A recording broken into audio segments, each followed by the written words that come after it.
काठीगोड़ा में पशु आहार वितरण को लेकर किसानों का आक्रोश।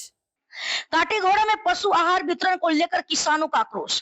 काटेगोड़ा 11 जून बाढ़ से प्रभावित काटेगोड़ा के किसानों ने पशु आहार की नाममात्र आपूर्ति और वितरण में लापरवाही को लेकर कड़ा विरोध जताया है। किसानों का कहना है कि प्रति जीपी केवल 4 बोरी चारा भेजा गया, जो बेहद नाकाफी है। वितरण के लिए नाव और मजदूर की व्यवस्था न होने से चारा गोदाम में ही पड़ा है। किसानों ने मांग की है कि सरकार आहार की मात्रा बढ़ाए, वितरण की जिम्मेदारी खुद ले और अधिकारी मौके पर आकर वितरण সুনিশ্চিত করে।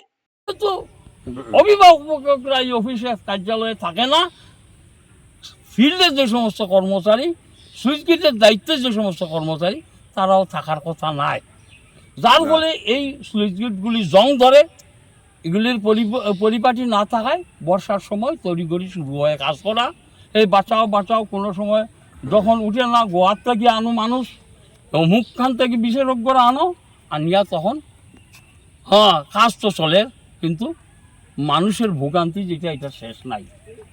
কাঠিগড়ার বন্যারে যদি কন্ট্রোল করতে হয়, কাঠিগড়ার এই জলের ট্যাঙ্কিটারে থেকে যদি নিরাপদ করতে হয়, তাইলে কাঠিগড়ার যে 4টা নদী আছে, বিশেষত হারাং এবং গোমরা, হারাং এবং কাকড়া, এই 2টা নদীর উভয় পার বান্ধিয়া সুরমা নদীতে ক্ষেপণ, সেই অনুপাতে গুমরা বলেশ্বর, এই 4টা নদীর উভয় পার জলের উৎস থেকে যদি উভয় পার বান্ধিয়া নিয়ে সুরমা নদীতে করা হয়, যেখানে হাওর এবং নদীর মধ্যে সংযোগস্থল যেখানে স্লুইস গেট করা হয়েছে, স্লুইস গেট পর্যন্ত করা হয়, এবং স্লুইস গেটগুলি প্রতিনিয়ত যদি দেখা সাক্ষাৎ করিয়া এগুলির কাজের উপযোগী রাখা হয়, তাইলে একমাত্র বন্যা সমস্যা সমাধান হতে পারে।